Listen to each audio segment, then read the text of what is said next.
you emit. So could be a swear word depending on how I say it and what my intentions are with it. But you're all focused on structure, and that's the trap. That's the insanity. And I'm going to do my best to help you understand enough to make you realize that there is a creation force, that there is something you should be seeking.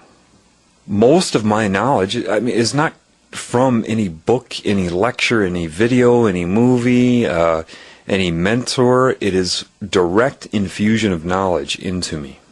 I've had 2 Nobel Prize winning ideas that I know of. The second one last summer, or 2 summers ago, was that there are no neutrons in an atom. Now, I didn't read that anywhere. I knew it. I was able to deduce it, and that information was infused into me from the creative force. And I know why there are no neutrons. I can explain it. See, trying to memorize this theory or that theory is missing the boat altogether. Education is purely to separate you from what you are. That's how it's set up. As a child is growing, you could have the child have a really good understanding of what the universe is by age 4, 5, 6. And so the next phase has to occur, which is that which gets you to see for yourself. The problem is you've been lied to about God, and you don't understand that yet. I mean, you may understand the sentence and the sentence structure, but there's so much more involved with that than most people can know yet. So what I need to get into is the very basics of reality as put into my being from that which creates everything, which is me. And you're like, what? Well, it's also you. And that's going to be very hard to understand. When I say it like that, it sounds like a fortune cookie. It sounds like, some sort of, like I should be floating, on some sort of bobbing mushroom. And, it's, that's the best a human being can grasp that. Well, it's time to show you what you can grasp and how easily you can grasp it. And we'll start with the nature of reality. Telling somebody that reality is an illusion is not going to do much. So I need to make that more clear to you. Since everything is that way, there is no such thing as an illusion, so therefore it cancels itself out. Put it this way, all of the cells in your body are consciously aware.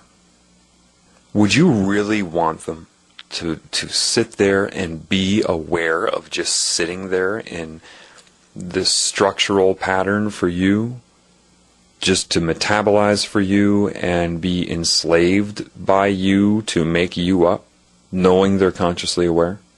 Or would you want them to be able to dream up a holographic reality that seems real so they can all interact with each other on a level that doesn't really affect you, and you are happy that they could do it? I mean, which would you want? Do you want yourselves to be your slaves, or do you want them to feel that while they're alive, they get to have a life and express things and do things and interact with each other and seem to have individual identities and all of that? Well, sure. Well, what I'm going to explain to you will make a lot of this pretty clear, okay? First of all, to learn something new, a lot of the reasons that people have trouble with that, especially science, if they are told they're not scientific, is because of just that. They've been told that. They intimidate themselves before they hear something so that they inhibit their ability to understand. So when I start speaking about this stuff, I just want you to not intimidate yourself. Know that I will bring it around and make sure you understand. Hopefully most of you that are listening to this know what an atom is.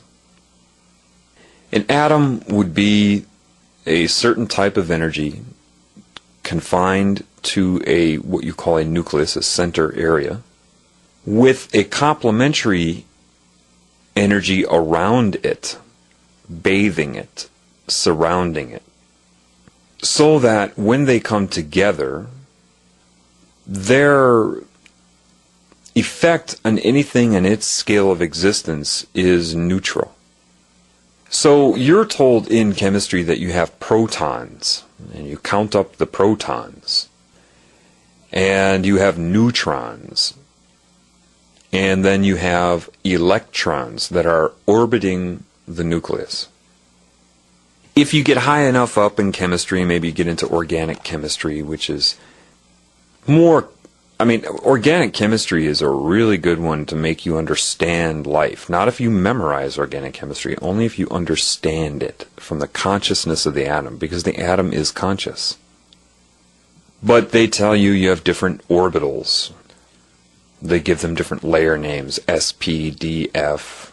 They align the electrons, they chart them as spinning one way, and then they pair themselves to another electron within there that is coupled to it that spins the opposite way, an upspin and a downspin.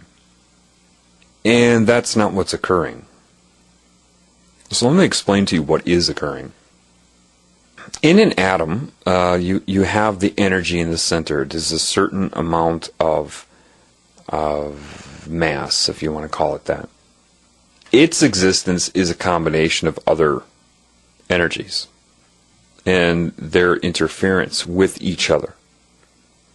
Then you have this other type of energy. They give it a positive charge. They assign it, like they're assigning everything here, good and bad, yes, no. They give the nucleus a positive charge and the electron cloud a negative charge. The electron cloud is the type of energy the nucleus of the atom, the proton, always wants to find itself inside of. Because the protons are what you would call a positive or outward energy, or symbolically male energy, and it seeks to be inside the female energy, which will surround and absorb. Just like with sexual intercourse, you have a male, and your male organ goes inside the female organ. That's why they've based electrical circuitry. They call it male and female coupling and male and female parts. Well, see, the electron cloud, that energy, is a more dynamic, complex, dimensional type of energy. And it is not particles that are flying around the nucleus. It is a fluid consciousness energy. And they say, well, then what's an electron?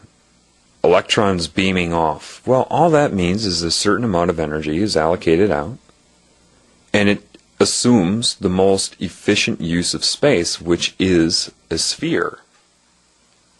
But when it comes back into an electron cloud, it delocalizes itself and becomes part of, like a droplet falling into the ocean. So when they talk about certain types of energies that couple, we have this upspin and downspin, and different orbitals. Orbitals in an atom would be very similar to chakras on you, how they interface. And I'll get to that later. But you don't have these particles spinning around. They're only that when they need to be. For example, anybody that knows how to manipulate their own chi and focus their chi, maybe you've seen martial artists do this. They're localizing a lot of that energy to one point, which would be similar to the materialization of an electron. It's not even, material, just conglomeration of that energy. It is not particles that are spinning. If it's a fluid consciousness and you know there are different types of that energy within there, then what you're dealing with really is phase. And before I go on, I really want you to understand,